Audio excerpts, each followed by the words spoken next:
अब रात को ये लोग आते हैं, कोई land mafia in connection with SDA के मुलाजिम जो हैं वहाँ पर बहुत 25 सालों से वो वहाँ बैठे हुए हैं, वो इसको ग्रैब करना चाहते हैं और यहाँ पर एक कॉलोनी बनाना चाहते हैं, छोटे छोटे प्लॉट देकर, जबकि ये उसके लिए एक तो वो कंजक्शन है, दूसरा यहाँ पर ये आप दिखा दीजिए, ये यहाँ से जा रही है 33,000 की ये कॉइल जाती है, लेकिन ये लोग कुछ टच से मस नहीं होते हैं।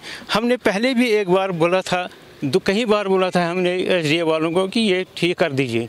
हमने रिसेंटली उनको एप्लीकेशन भी दे दी, 1 महीने से उन्होंने कोई रिप्लाई नहीं किया। फिर हम पर्सनली उनके पास गए, VC साहब ने कहा हमें पता ही नहीं है ये कौन कर रहा है। अगर VC साहब को पता नहीं है ये कौन कर रहा है तो कोई न कोई है। और SDA के मुलाजिम यहाँ हम दिन दहाड़े देखते हैं उनको यहाँ आते हुए और मुँह छुपा के भाग जाते हैं, हमको देखकर। रात के 2 बजे और 1 बजे 2 गाड़ियाँ आ गई और यहाँ से दोबारा फिलिंग करना शुरू कर दिए। VC साहब हैज़ वंस कम हियर और उसने इंटरफियर कर दिया कि हमें मालूम नहीं, इसके बारे में कुछ मालूमियत नहीं है।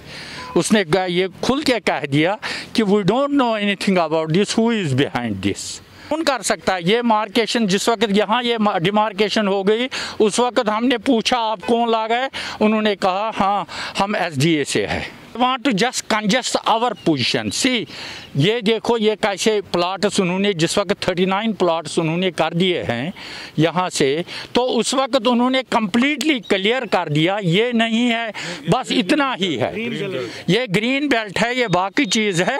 लेकिन आज पता नहीं चलता ये क्या बनाते। मुतालबा है कि ये इसको अगर ग्रीन बेल्ट बनाए या ग्रीन बेल्ट उसको डेवलप करके पार्क बनाए, ठीक बनाए, ग्रीन बेल्ट ही रहना चाहिए, ताकि या इसमें एक तो ना कंजेशन हो जाए, दूसरे ऊपर से ये तार चलती है 33,000 और and it is very dangerous for people who will construct the houses there.